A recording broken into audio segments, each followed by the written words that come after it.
Welcome to the JEMS Product Pod, brought to you by Clarion Events, Fire and Rescue Division, and the Journal of Emergency Medical Services. My name is Ted Lee, and I'm the editor-in-chief of JEMS Magazine, along with Jeff Frankel, our managing editor.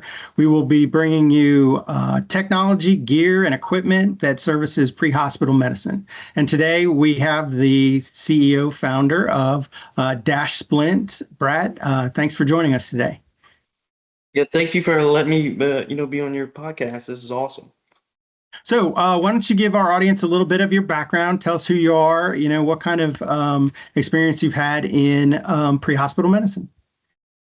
Okay, well, I started as an EMT basic quite a long time ago, around 97, right out of high school, pretty much.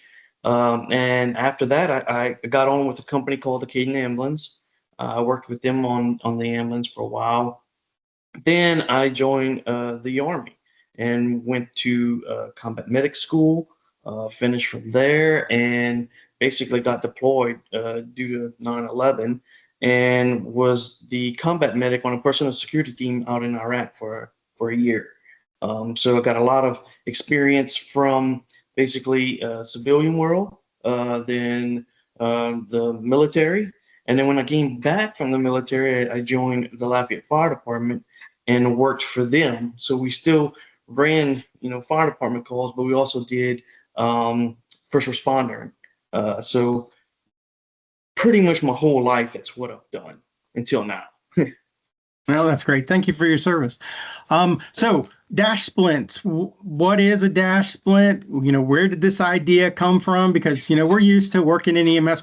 Splints have been around for a while, from the days of using sticks to vacuum splints or air splints, or even the cardboard splints that tend to be in all of our mass casualty type kits. So what brought dash to your mind and the reality of it? Well, okay, so it kind of came to me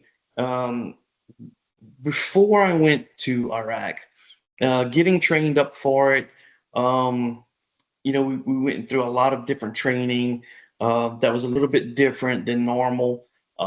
With that, I kind of got the idea that what if there's something better? This hasn't changed in over 20 years. And I started playing around with some stuff. And I had an idea that's close to what the dash splint is, but it wasn't exactly that. And I made it, and I had it on the outside of my bag. And I had some other splints too, and some other things. And basically, on the drive from Kuwait to Baghdad, we stopped to fuel up. The whole convoy did. And a lot of times the doctors in the military, and it's kind of funny because they pick on us as the medics, and they look to see, something, and they'll ask us a question. And typically it's, one of the lines on a 9-line medevac request. And they probably don't know all 9, and they probably just know 1. But if you don't know that 1, they're going to get you, right? And so I can see this doctor approaching me while we're fueling up, and he asked me, where are you the medic on this convoy? I'm like, yes. He goes, let me see your medic bag. So I was like, okay, I pull it out. And when he seen the stuff that was on the outside of my bag, which was the splint and some other splints and stuff I made, he was like, what is this? So I showed it to him. What is this? I showed it to him. Show him. And he's like, where did you learn this? I'm like, well, I just kind of made it. He goes, I have no further questions, dude. I'm glad you're on this serial. And I'm like, cool, so that started it, right? And then when I get home from Iraq, I started playing with the idea again. And I was like, okay, first off, I was like, what hasn't changed in 20 years? This hasn't changed in 20 years. The KED, right? For the most part, KEDs I think are fantastic. We use them in the military, civilian, everything. They haven't changed a whole lot either. So I went to their website, and I literally looked, and they're selling all kinds of other people's splints for arm and lower legs. So I came up with an idea. Let me use how the way it kind of wraps, the KED does, and do that with my splint. So I did that. Then I had someone else tell me, man, you should maybe make them a little bit smaller, because I had them where they would fold in only 2. So I had a tri-fold wallet on my desk, and I was like, well, that would shorten it up. But I needed to hinge, and instead of it hinging here, I moved the hinge up. And that's where I came up with basically the dash splint. And now I didn't have the name for it yet, and just kind of playing around with it, I realized that um, the word dash basically it tells you what you should do when you're going to get to a scene and you're going to possibly apply splint. You want to determine if the scene is safe. You want to assess your patient, shape the splint, hold it in place, and secure it. And that's where I got dash. So that just seemed like it fit in. You think of 40-yard dash, so it's like something fast as well. That's great. So, So out of necessity, is the spark of invention for sure. So right. what makes the dash splint different than other splints? Like we mentioned, the padded splints, or Right. air splints, or vacuum splints, or even the cardboard splints. Right. So that's kind of the main ones that I knew were on the market.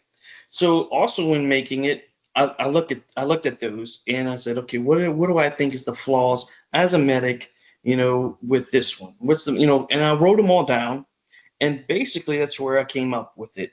And I found that by doing that, the splint not only was beneficial, of course, to the patient, but also to the person that's applying it. So just to say that the splint is faster to apply might not really click for somebody, but Right. you could be related to the situation.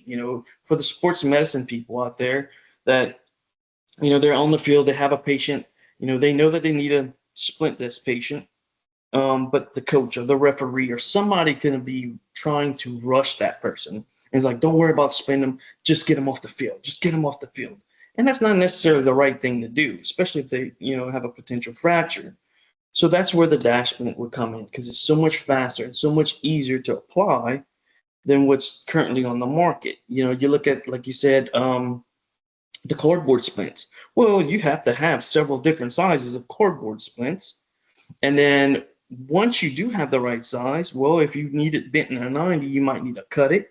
You might have to have scissors. Then afterwards you might have voids. So you have to have other stuff to apply to fill in the voids. That takes longer time and more supplies.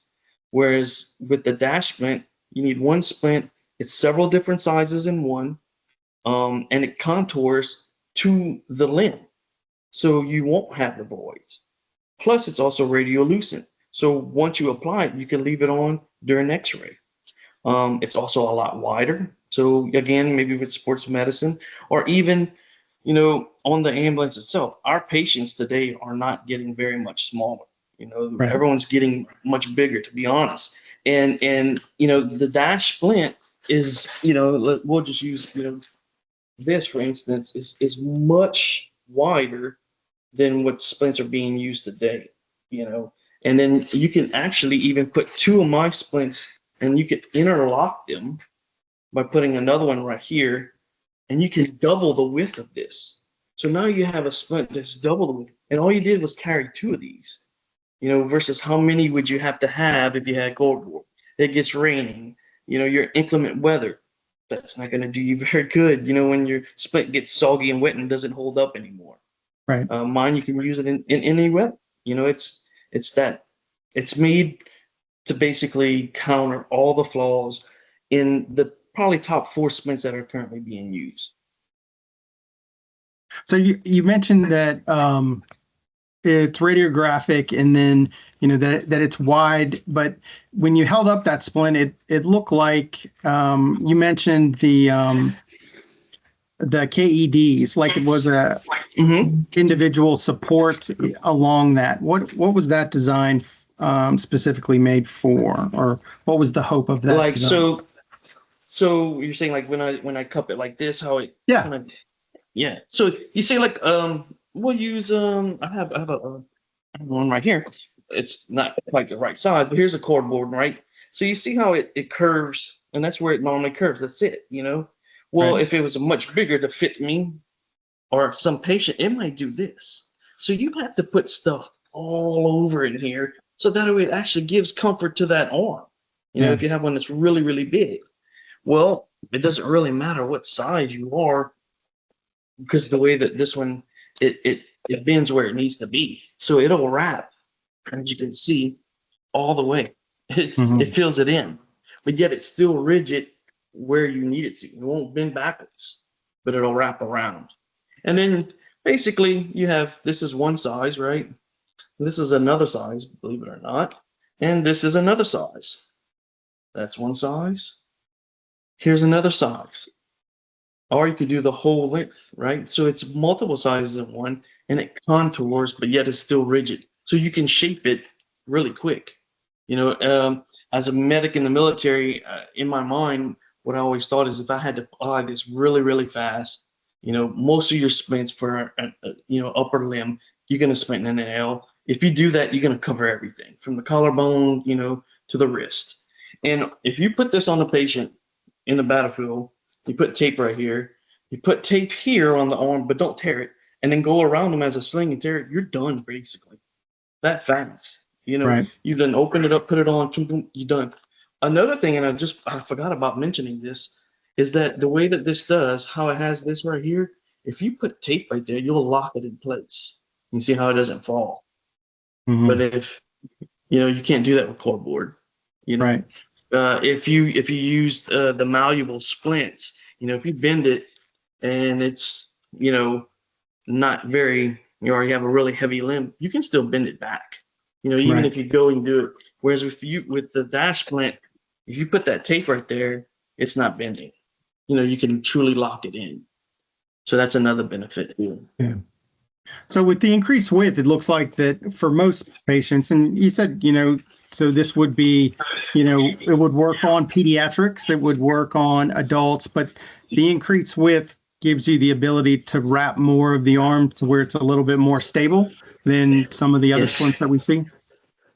Yes, absolutely. And, you know, talking with a lot of the sports medicine people, I was also at the National Athletic Trainers Association, which was in New Orleans this year, had a booth there and talking to them and showing them, they thought it was really neat, you know, and I use it as, you know, your elite athletes, right? So the really, really big ones. And it's in the drawings, you know, I haven't fully designed it out yet, but quite possibly I will be making another splint and call it the Elite Dash Splint, where it's much wider, like each slat, and bigger, but only folding twice, just for those really, really, really big guys. Like they're just Right. off the wall ones, you know, and they seem to really like that. They thought that was awesome. They like the fact that this is quick, it's easy, it's fast. You don't have to worry about, like, say with the pneumatic splints, if you don't always check them, they're gonna dry rot, and then you go to use it, it doesn't work. You try to use the pump, it overheats, or the pump doesn't want to work, you don't have a splint, you know. So they really liking that, you know, getting a lot of support from them. Yeah. Well, it looks like it collapses down pretty flat and easy, easy for packing, I would imagine. I guess this is in tune to your military time of, I only have so much space in my Right. ruck. I've got to fit these things in my medic bag. So Right, I'm glad you said that too.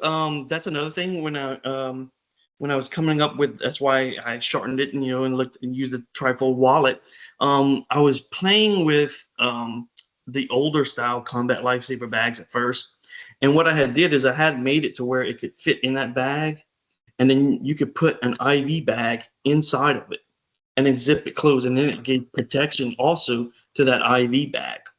So while they're doing that, and, you know, I was no seamstress by any means, so I was drawing this and trying to make sure I had the right measurements. And I went to the National Guard that was by our airport because I knew that they would have that bag, and it was just hilarious because the sergeant there was like, you know, who's this civilian that just keeps bothering me? Why he wants to see this bag? And I wouldn't tell him at the time. And so I go, and it's like, I got to make sure it fits. You know, I had one made that I made out of, you know, wood and tape from Hobby Lobby at the time, you know, just to make sure it would work. And when I get there, the door's locked. And I'm like, dang, I really need to see this. And I was like, oh, I remember which office was his. So I was literally in the bushes knocking on his window. And the sergeant looks at me and just puts his head down like, what does this guy want? And so he comes to the door, and I'm like, man, give me 5 minutes, please. Like, I got to make sure this fits. And he's like, come on. You know, like, he was not happy. And I get in his office, He throws the bag down on the ground. He's sitting at his desk and he's watching me. And I pull it out my bag and I put it in there and zip. I was like, yes. I'm taking pictures. He goes, all right, dude, what are you doing? You got me. You got me now. Like, what are you doing? So when I showed it to him, he like jumps out his desk, flies out of his office, and I'm like, what is he got? What is he doing? He comes back in. He has this bag, and he goes, look, this is the latest, greatest, newest combat lifesaver bag. He goes, see if it fits in that. And I was like, man, it fits even easier. He goes, great. He goes, keep the bag. I love the idea. He goes, when you get them made, come see me. I'll buy some from my whole platoon. This is great. And like that's kind of how that came about too, the making sure I had the right size. Yeah. How heavy is it? Seems pretty light. The one that I have. Yeah, I never actually weighed it, to be honest with you. But very light. I have a really small. It looks almost like a fanny pack, but it's made for sports medicine.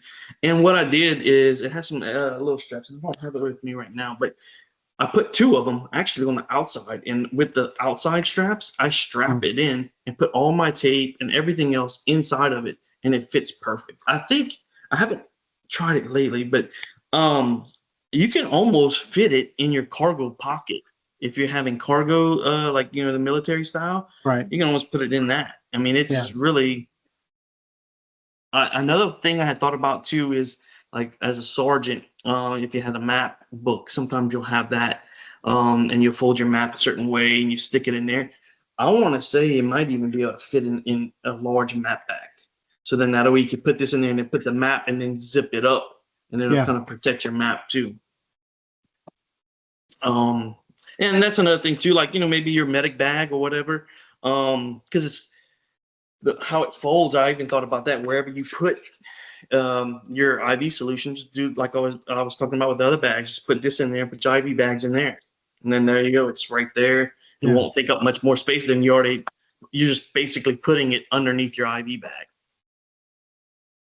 So to kind of recap the benefits of this, it's lightweight, it's moldable, it's wider than typical splints. So pediatric all the way up through adult, or large adult, this would work. Rapidly deployed and adjustable to upper leg, lower leg, including joints as well. Anything else that you can think of that kind of sets this type of splint apart? I think we pretty much covered it there. The thing is, it's I guess that industry hasn't changed in 20 years, right? And that's kind of what started the whole idea, started the whole thing. And with being in Iraq, I didn't want to have to be there, in a situation where time is the essence and I'm sitting there doing this, and I need to go, or I need to call in a helicopter, or I'm about to get to the hospital and I don't want to be not done with my patient being fully packaged. And we hear it all the time. Every second counts in an emergency. Every second counts. I mean, how many times you probably heard that if you had a penny for every time, you'd be a millionaire, right? Well, I think it's true. And I think everyone knows that it's true. So if it's true, why would you want, or why would you use a slower splint? It's just what it is. If it's every second counts, you should have everything that's efficient and and fast, and that's what the dash splint is. So how would somebody find out more information about dash splints? Where do we look? Okay, well, you can go to www.dashsplints.com. We also, if you have Facebook, you can just look us up, Dash Splints. We're on there as well. And YouTube, I have videos as well where it also talks about the dash splint. On our website itself, it also has other pictures of the dash splint being used, and just in general more information. Our email is on there as well on the website, but it's basically dashsplints@gmail.com. If you send an email, I will respond to you back. Great. And where are you guys located? Where's your headquarters? We are located in Lafayette, Louisiana. All right, great. Well, thank you very much for spending time with me today to talk about dash splints. Very interesting new Thank you. concept to, like you said, something that has been tried and true and hasn't really changed a lot. But the components of this make it unique, to say the least, and very useful. That's for sure. So, thank you again. It was nice meeting you, and I hope you have a great day. Thanks so much, Ted. Thank you.